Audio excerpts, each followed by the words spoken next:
Hey everyone, it's CL. Today is Wednesday, August 31st, which means my challenge of no spending money on extras has come to a close, and this is my final video to wrap everything up and to give you some final stats and let you know my thoughts on the experience overall for the month of August. So, when I do go over my finances, some of you either will feel like, hey, that's not really a lot of money, or some of you will think like, wow, you're spending a lot of money on extras. It just really depends on your household and your situation, you know. It just varies from household to household. So I think I'll go ahead and go over the finances first to let you all know how much I saved and how I did with my finances being on this challenge. So what I did over the past three months, I took like an average of what I spend on my big buckets. For me, that is groceries, restaurants, Barnes & Noble. I wanted to see how much I spent on books, and going to the movies. Those are the categories that we frequent the most. So on average, on a regular basis, with groceries, we tend to spend about $458 on a regular monthly basis on average. And on restaurants, we tend to spend almost $200 a month on restaurants, going out to eat and getting like small things in between. Barnes & Noble, I spend about $100, $125 on average. And the movies, we spend about $100 on average going to the movies or getting rentals and buying popcorn.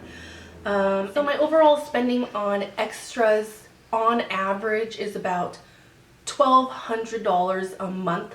And if you ask me, like, what are you spending it on? Like, I don't even know. I went through my credit card statement and kind of just looked at what categories came up the most, and most of it is a lot of Amazon purchases.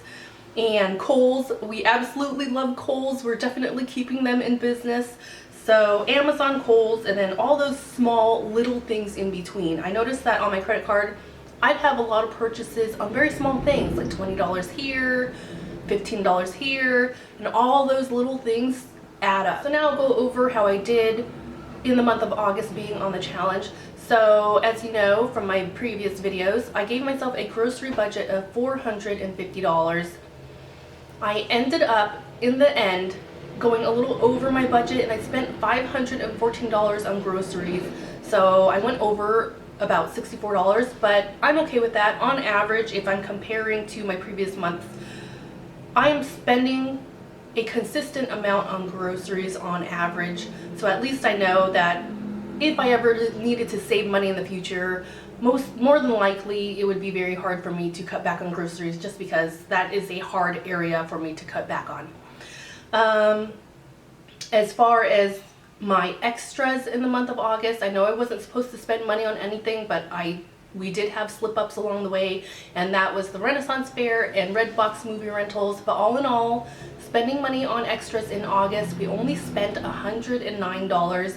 So in comparison to my normal average on how I spend money on extras, we saved about $1,000 being on this challenge in August, and I'm really happy about that. It wasn't a perfect month, but we saved a lot of money doing this challenge.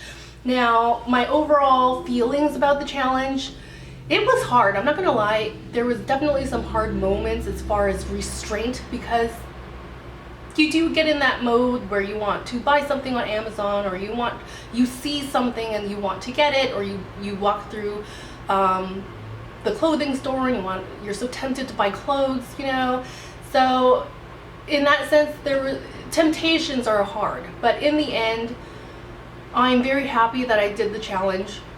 Like I said in my previous video, I could not do another month in a row. I probably need it, but I can't do 2 months in a row. But I think this exercise of not spending money on extras, I think it would be very beneficial to do it like once every 6 months, or maybe at least once a year, or if you're really good about it, maybe do it once a quarter. And it's just crazy how much we can spend on extra little things, and it just all adds up, you know. If I were to save all that money throughout the year, I'd have a lot of money in my bank account, you know. So very happy with how the challenge went.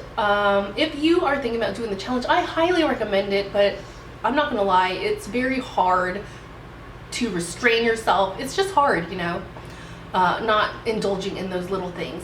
So overall, I'm very happy that I did the challenge, and I'm very proud that for the most part, we did very, very well, my husband and I.